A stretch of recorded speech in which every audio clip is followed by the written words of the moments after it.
આકર્ષણ એ છે કે ગુરુહરિ મહંત સ્વામી મહારાજ એ સ્વયં આ ઉત્સવમાં ઉપસ્થિત રહેવાના છે અને ભગવાને પણ જે ઉત્સવને પોતાની વિભૂતિ ગણાવી છે શ્રીમદ ભગવદ્ ગીતામાં કે ઋતુનામ કુસુમાકર, એ આ કુસુમાકર એટલે વસંત ઋતુ, જે ઋતુઓમાં સર્વશ્રેષ્ઠ ઋતુ છે, એ ઋતુમાં આ પુષ્પ દોલોત્સવ ઉજવાઈ રહ્યો છે અને એમાં અનેક હજારોની સંખ્યામાં હરિભક્તો અહીંયા ઉપસ્થિત થયા છે. અત્યારથી જ આપ જોઈ શકો છો કે બધાએ જુદી જુદી સેવાઓમાં સંલગ્ન થયા છે. એમને જોઈને પણ આનંદ થાય. તમે પણ સેવા કરી રહ્યા છો, કેટલો આનંદ છે? ખૂબ જ આનંદ છે, કારણ કે આ જે ઉત્સવ આપણી ભારતીય સંસ્કૃતિના જે મહત્ત્વપૂર્ણ આપણા મૂલ્યો છે એને ઉજાગર કરે છે. અને એમાં પણ આપણે હમણાં જાણીએ છીએ કે મહંત સ્વામી મહારાજે યુએઈમાં એક ઐતિહાસિક અકલ્પનીય લાગે એવી ઘટનાને મૂર્તિમાન કરીને BAPS યુએઈનું હિન્દુ મંદિર એની પ્રતિષ્ઠા કરીને અહીંયા પધાર્યા છે, એટલે એનો પણ એક વિશેષ આનંદ છે. સ્વામિનારાયણ ભગવાનની જય, અક્ષર પુરુષોત્તમ મહારાજની જય, ગુણાતીતાનંદ સ્વામી મહારાજની જય, પ્રમુખ સ્વામી મહારાજની જય, મહંત સ્વામી મહારાજની જય. ભગવાન સ્વામિનારાયણ એમણે પોતે વાત કરી છે કે ભક્તોના જીવનમાં ઉત્કર્ષ માટે અને એને ભગવાન સાથે વિશેષ સંબંધ રહે એટલા માટે હંમેશા ઉત્સવોનું આયોજન થતું રહ્યું છે.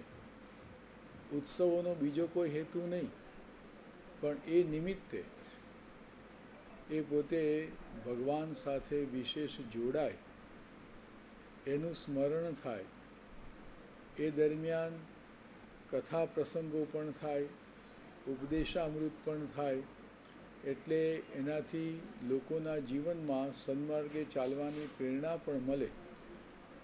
આ બધા વિચારો સાથે હંમેશા ઉત્સવોનું આયોજન થતું રહેતું હતું, કારણ કે ઉત્સવોમાં હંમેશા જ્ઞાન ગોષ્ઠી થાય, કથા વાર્તા થાય અને સાથે આ રીતે કારણ કે માણસોને ઉત્સવો ગમે જ છે અને આવશ્યક છે, પણ ઉત્સવોને સાચી દિશા આપવી એ ભગવાન સ્વામિનારાયણનો મુખ્ય ઉદ્દેશ હતો કે જેથી એની અંદર કોઈ પણ ઉત્સવ કરીએ તો એમાં આપણા ધર્મ નિયમનો ભંગ ના થાય અને ધર્મ નિયમની દ્રઢતા સાથે બધા આ ઉત્સવોનું આયોજન થાય અને એના જીવનમાં પણ આ ધર્મની દ્રઢતા થાય.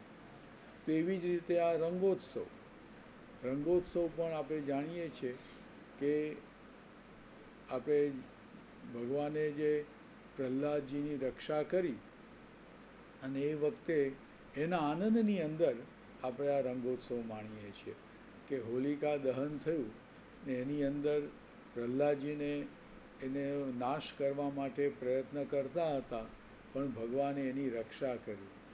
એટલે એ ભગવાને આવી ભક્તની રક્ષા કરી, એટલે ભક્તો એ આનંદ માટે આ ઉત્સવ હંમેશા મનાવતા આવ્યા છે. ને એમાં એ જ વિચાર કે જો ભગવાનનું શરણું રાખીએ અને ભગવાનની આજ્ઞા પ્રમાણે એમણે આપેલા નિયમ ધર્મ પ્રમાણે જો આપણે આપણું જીવન જીવીએ તો ગમે તેવા સંઘર્ષોમાં પણ આપણી રક્ષા થાય છે અને એવા કોઈ પણ એવા દુરાચારમાંથી પણ આપણે બચી જઈએ છીએ અને એમાંથી આપણે આપણું જીવન ખૂબ સારી રીતે આગળ ધપાવી શકીએ છીએ. તો એની અંદર પણ એ ભાવના સાથે જ આ વર્ષોથી આપણા ભારતીય પરંપરામાં આ હોળી પછી જે ધૂળેટી કહીએ છીએ આપણા લૌકિક શબ્દમાં, પણ સાંપ્રદાયિક શબ્દની અંદર એને પુષ્પદોલોત્સવ આવો રંગોત્સવનું નામ એમણે આપ્યું છે. તો એ રીતે આખો આ ઉત્સવ થતો આવ્યો છે.